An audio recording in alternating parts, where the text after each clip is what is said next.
Çarpın jittes nasıldı ya? Çek miydi, ilk miydi? Karıştırdım. Ben Çağdaş Kazancı, Mehmet Günsel. Akçakoca model uçak ve Ereğli model uçak grubuyla bir Akçakoca'da böyle bir organizasyon yaptık. Model uçakları ve şeyleri gösterelim şöyle. İşte uçak, işte helikopterler, dronlar var. Havada da bir drone'umuz var. Bu model uçak bir spor kültürü. Herkesi bekleriz buna. Başka bir şey söylemek ister misin?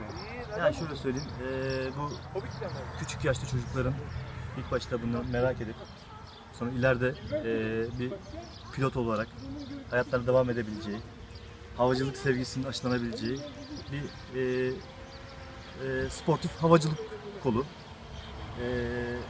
Boş zamanlarını kötü alışkanlıklarla değerlendireceğini, bunun gibi işte model uçak, model helikopter, drone, bunlarla ilgili kendilerine verebilirlerse ileride iyi bir yarışçı, iyi bir pilot, iyi bir havacı olabilirler.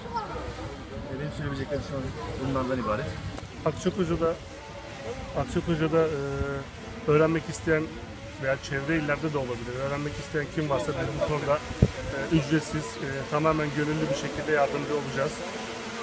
İrtibata geçebilirler. Yaş sınırı fark etmiyor. İsteyen 7'den 70'e herkes buna katılabilir. Aynen.